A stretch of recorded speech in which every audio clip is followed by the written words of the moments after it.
Hello everyone, welcome back to my channel. I hope you guys are doing well.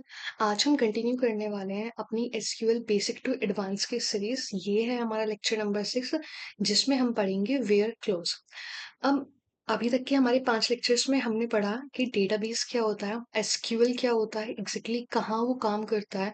साथ में हमने देखा database कैसे क्रिएट करते हैं, टेबल कैसे क्रिएट करते हैं, डेटा कैसे स्टोर करते हैं। उसके साथ साथ हमने पढ़ा कि टेबल को ड्रॉप करना, एंट्रीज को डिलीट करना। और उसके बाद हमने देखा एक सबसे इम्पोर्टेंट टॉपिक एसक्यूएल कंस्ट्रेंट्स, जिसमें हमने पढ़ा था नल, नोट नल। उसके अलावा हमने देखा था डिफॉल्ट, चेक, प्राइमरी की, फॉरेन की। और जो लास्ट लेक्चर था फॉरेन की, वो मेरा अभी तक का सबसे इम्पोर्टेंट, जिसमें मैं कहूंगी कि आप फोकस करो, वो है फॉरेन की, जो कि इससे पहले वाला लेक्चर था, लेक्चर नंबर 5। अब क्या करने वाले हैं, हम यहाँ से मूव करने वाले हैं कि मान लो अब हम अपने टेबल में डेटा स्टोर करना आ गया है हमें। मतलब डिलीटेड, ड्रॉप या फिर ये सब चीजें करनी आ गई है, लेकिन एग्जैक्टली इतने बड़े डेटा में से हम अपना जो डेटा हमें चाहिए होता है कंडीशन के बेसिस पे, वो कैसे फिल्टर आउट करेंगे। तो उसमें जो प्राइमरी रोल प्ले करता है वो होता है वेयर क्लॉज, कि it is use to filter the record. जैसे मैं आपको एक एग्जांपल दूं, आपने आपने कंपनी स्टार्ट करी, मान लो प्रोटीन की कंपनी, और आपने कोई भी वे प्रोटीन रिलीज कर दिया मार्केट में, और अच्छी खासी मार्केटिंग करी है पूरे पूरे ऑल ओवर द इंडिया।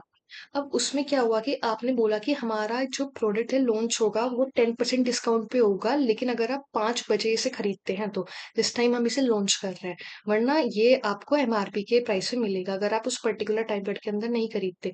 तो आपको पता है कि जिस लेवल पे आपने अपनी मार्केटिंग करी है, कि आपके पास अगर आपने 10 मिनट के लिए सेल ओपन करी है, तो आपके पास लाखों आ सकती हैं एंट्रीज, मतलब लाख में पीपल्स उसमें एंट्री कर सकते हैं कि they want to purchase the product.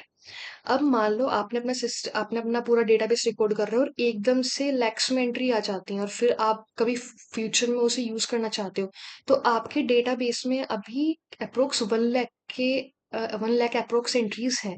आपको फिल्टर करना है डेटा, तो आप किसी को बैठाओगे थोड़ी ना अपने डेटाबेस पे कि यार ये हमारे पास 1 लाख डेटाज हैं, एंट्रीज हैं 1 लाख डेटा लोगों की, और उसमें से फिल्टर आउट करो जो कि हमारा जो भी आपको उस टाइम पे कंडीशन होगी इसके बेसिस पे। तो मैनुअली थोड़ी ना करेंगे हम उसे। तो उसके लिए कंडीशंस अगर हमें बनानी होती हैं, तो हम उसमें एक सबसे अच्छा यूज कर सकते हैं हम वेयर क्लॉज। अब वेयर क्लॉज के साथ हमने लास्ट उसमें पढ़े थे एक बार, जब हम पढ़ रहे थे कि हमारे कौन कौन से ऑपरेटर्स होते हैं। तो हमने उसमें अर्थमेटिक ऑपरेटर्स, कंडीशनल, कंपाउंड, ये सब चीजें पढ़ी थी। तो वेयर के साथ अब हम कौन कौन से ऑपरेटर्स यूज कर सकते हैं, तो वो हमें देखना है यहाँ पे। तो वो कौन-कौन से हो सकते हैं, इक्वल्स टू हो सकता है, ग्रेटर देन हो सकता है, less than, greater than equal to, less than equal to, not equals to, between, like and in. अब इन्हें हम वन बाय वन पढ़ने वाले हैं आगे, लेकिन उससे पहले आपको इन सब चीजों को प्रैक्टिस करने के लिए एक डेटा चाहिए होगा। तो आप डिस्क्रिप्शन बॉक्स में जाना, वहां आपको एक फाइल मिलेगी जिसमें आपके पास ये डेटा होगा टेबल को क्रिएट करने का। और मैंने यहाँ पे अप्रोक्स 100 कस्टमर्स के रिकॉर्ड मतलब तैयार करे हैं। मैंने सिखाया था कि कस्टमर टेबल आप कैसे क्रिएट कर सकते हो। सबसे पहले आप कस्टमर आईडी दोगे, जो कि इंट डेटा टाइप की होगी, और साथ में वो कैसी होगी, एक प्राइमरी की। फिर कस्टमर नेम जो कि स्ट्रिंग में होगा, कॉन्टेक्ट फोन नंबर मैंने यहाँ वैरक्यार में रखा है, तो आप इसे इंट में भी कर सकते हो जैसा आपकी इच्छा हो। एड्रेस है वैरक्यार में, पिन कोड है इंट में, ईमेल है वैरक्यार, और कंट्री मतलब कि वो किस कंट्री से वो कस्टमर आपकी कंपनी में आया है।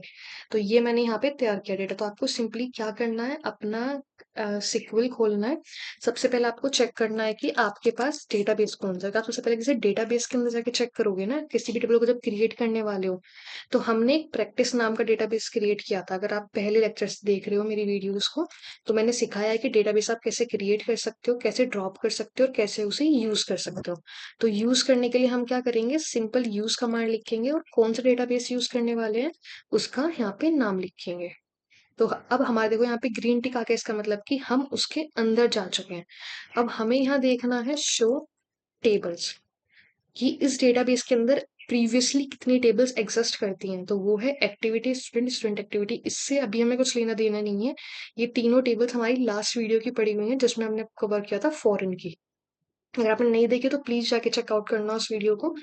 अब हम क्या करने वाले हैं कि अब हम इसमें कस्टमर टेबल क्रिएट करने वाले हैं, जो कि आप क्या करोगे, इस डेटा को सिंपली सिलेक्ट ऑल करना, कॉपी करना, और यहाँ पे पेस्ट कर देना। अब हम वन बाय वन लाइन पे जाके ऐसे रन थोड़ी ना करेंगे, तो हम क्या करेंगे, पहले लाइन पे अपना कर्सर को रखेंगे और जो ये सबसे पहली एंट्री होती है, ये क्या करता है कि जिस लाइन पे आपका कर्सर है उससे स्टार्टिंग से लेके लास्ट तक ये सारी एंट्रीज अपने आप रन कर देता है, आपको वन बाय वन इसे रन नहीं करना पड़ता।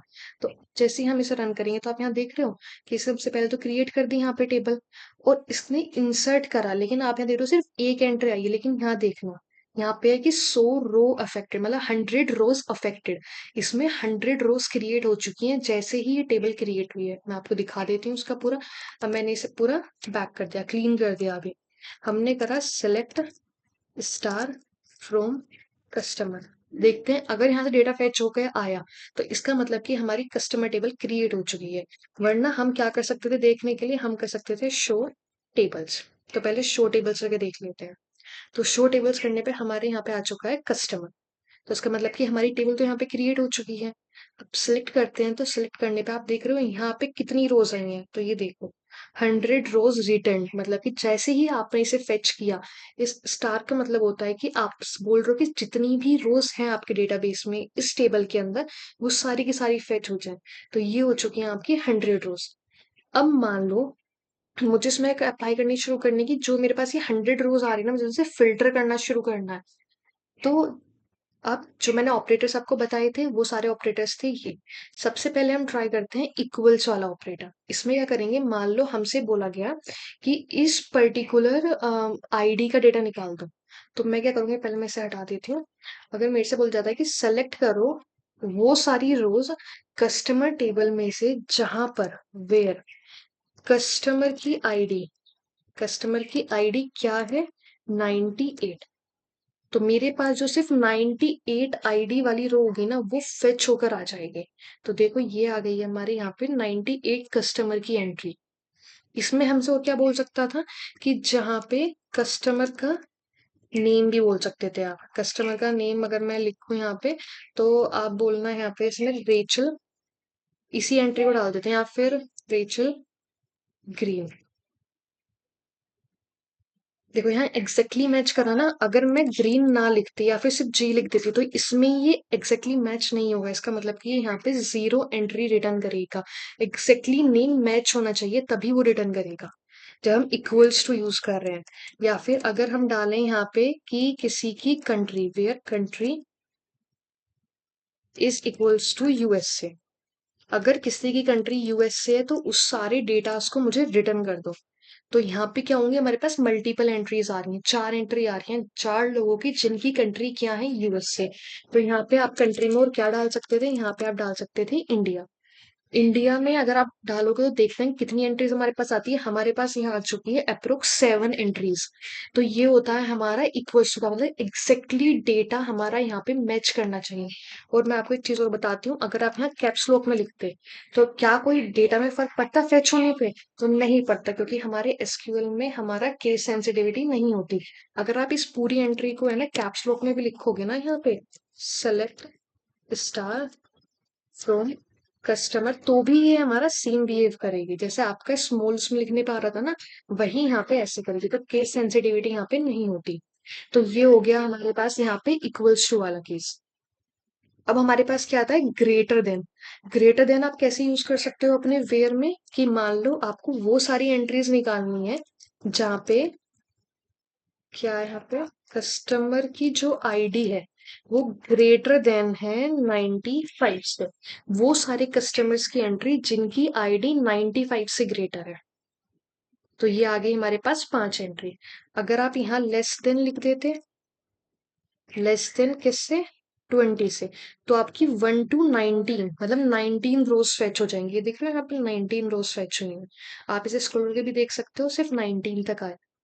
अगर आप लेस देन इक्वल्स टू लिख दोगे तो यहाँ पे आपकी 20 रोज फेच हो जाएंगी। तो अब देखो यहाँ पे आया 20 रो, और लास्ट में अगर आप रिजल्ट देखोगे तब भी हमारी 20 वाली एंट्री आ चुकी है। और अब आप इसे अगर लिखते हो greater than is equals to 80, तो भी हमारे पास कितनी एंट्रीज आनी चाहिए, 20। लेकिन वो कहाँ से शुरू होंगी, ये होंगी हमारी 8 से 21 आनी चाहिए, कि 80 वाली भी हम इसमें इंक्लूड कर रहे हैं ना। तो 80 से शुरू होकर ये जाएगी हमारी 100 तक एंट्रीज। ये हो गया हमारा। अगर हम बोलते हैं कि वो सारे जैसे मैंने इसमें कौन से कवर कर दिए, equals to, greater than, less than equals to, greater than equals to. अब आते हैं नॉट इक्वल्स टू वाली एंट्री पे। जैसे हमने भी देखा था कि वो सारी एंट्रीज हमने फेच करी थी जहां पे जो कंट्री थी वो यूएसए थी। अब हमें वो एंट्रीज फेच करनी है जहां पे कंट्री हमारी यूएसए ना हो। तो हम क्या करेंगे, सिंपली हम लिख देंगे यहाँ पे कंट्री नॉट इक्वल्स टू क्या, कि यहाँ पे है ये यूएसए। तो देखते हैं हमारे पास सारी एंट्रीज आती हैं या नहीं। तो देखो यहाँ पे 96, क्योंकि जब हमने यूएसए की फैच करी थी हमारे पास कितनी रोज आई थी, यहाँ पे 4। तो अगर हम 100 - 4 करते हैं इसका मतलब कि हमारे पास 96, और वो हमारा रिजल्ट 96 ही आ रहा है। वरना आप यहाँ स्क्रॉल करके देख सकते हो, यहाँ पे आपकी किसी भी कंट्री में ऐसी कोई एंट्री नहीं होगी जहाँ पे यूएसए आपको दिखेगा। तो ये हो गया हमारा नॉट इक्वल्स टू वाला केस। अब क्या देखना है हमें, बिटवीन। बिटवीन का काम करता है, जैसा आपको हमेशा से पता है, आपने यूज किया मैथमेटिक्स में भी, कि किसी पर्टिकुलर रेंज के अंदर से हमें वैल्यूज निकाल के देता है। अगर मैं लिख रही हूँ यहाँ पे कि मुझे वो सारे कस्टमर्स चाहिए जिनकी कस्टमर आईडी क्या है, बिटवीन, मतलब इस पर्टिकुलर रेंज में है, 10 and 20। मतलब 10 को भी इंक्लूड करेगा, ये 20 को भी इंक्लूड करेगा, इन दोनों के रेंज। इसका मतलब कि यहाँ पे हमारी कितनी आनी चाहिए, 12 एंट्रीज आनी चाहिए, क्योंकि 10 हो गया। सॉरी, यहाँ पे कितनी एंट्रीज आनी चाहिए आपके पास, 11 एंट्रीज आनी चाहिए। 10 और फिर आगे की हमारी 10, ये 10 से शुरू हो रही है और कहाँ पे एंड हो रही है, 20 पे। ये हो गया हमारा यहाँ पे बिटवीन रेंज। अगर आप चाहते तो यहाँ पे आप ये भी कर सकते थे, बिटवीन 50 and 59। तो आप कुछ भी कंडीशन लगाओगे ना, वो जब भी सेटिस्फाई करेगी आपको, वो एक रिजल्ट है ना रिटर्न करेगी। तो ये हो गया आपका बिटवीन वाली कमांड। बिटवीन के अलावा आप क्या देखोगे यहाँ पे, इन। इन में सिंपल सा है कि आप क्या करो कि ये चेक कर लो, इस पैरेंथेसिस के अंदर वो सारी कंट्रीज के नाम दे दो जिसका आप रिजल्ट चाहते हो अपने इसमें।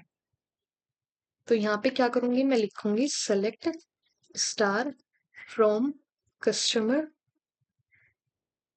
वेयर कंट्री इन, जहाँ पे कंट्री जो है हमारी यूएसए है, जर्मनी है और इंडिया है। अगर मैं ये लिखती हूँ तो जो भी तीनों कंट्री, अगर किसी भी रो में, ये 1 से स्टार्ट करता है ट्रेवर्स करना, और ये देखता है कि अगर किसी भी रो में एंट्री जो है कंट्री की वो यूएसए, जर्मनी या इंडिया है, वो उसे रिटर्न करता रहेगा। तो यहाँ देखते हैं हमारे पास कितने डेटा रिटर्न होते हैं, यहाँ होंगे हमारे पास रिटर्न 17 अप्रोक्स। तो आप देखो यूएसए है, इंडिया है, जर्मनी है। अगर आप साथ में यहाँ क्या कर देते हो, फ्रेंच भी ऐड कर देते हो, तो अगर फ्रेंच की उससे कोई एंट्री होगी तो वो भी आपको यहाँ पे रिटर्न हो जाएगी। तो यहाँ पे फ्रेंच नेम से एक भी एंट्री नहीं थी तो वो रिटर्न नहीं हुई। स्पेनिश कर देते हैं अगर, या स्पेन।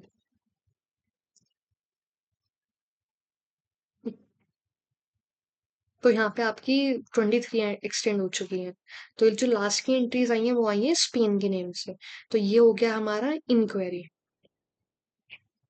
अब साथ में पता है एक काम और भी कर सकते हो, जैसे बिटवीन था ना या फिर इन था, तो आप इसमें क्या काम कर सकते थे, आप इसमें यूज कर सकते थे, यहाँ पे अगर आप नोट इन लिख दोगे तो इसका मतलब कि अगर कोई भी एंट्री आप जाके चेक कर रहे हो और उसमें अगर मान लो आता है जर्मनी नेम और वो इनमें से मैच कर जाता है, तो वो मैच नहीं करना चाहिए। अगर जर्मनी यहाँ मैच कर रहा है इसका मतलब कि वो डेटा को इस केस में रिटर्न नहीं करेगा, इस बार वो सारी रोज रिटर्न होंगी जिनमें पर्टिकुलर कंट्रीज नहीं होंगी। रन करके देखेंगे अगर इसे हम, तो देखो इस बार कितनी हुई है, 77, और पहले केस में कितनी हुई थी यहाँ पे, 23। तो 100 - 23 = 77। तो हमारा रिजल्ट इसका मतलब कि यहाँ पे सही आया।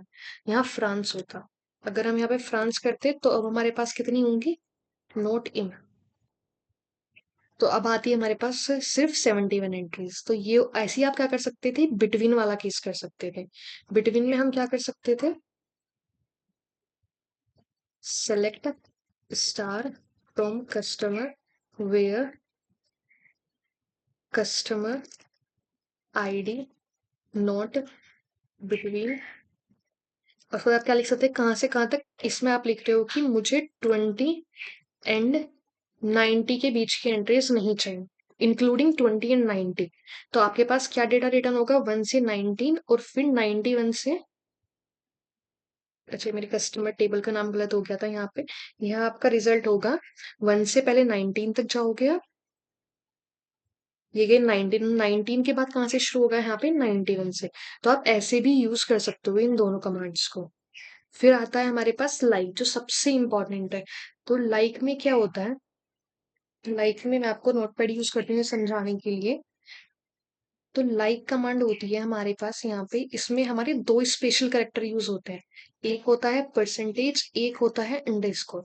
परसेंटेज अगर मैं लिख रही हूँ इस तरह से, तो इसका मतलब है कि मेरे पास ए और ई होंगे, उससे पहले जीरो, एक या मोर, मतलब कितने भी करेक्टर्स इससे पहले आ सकते हैं।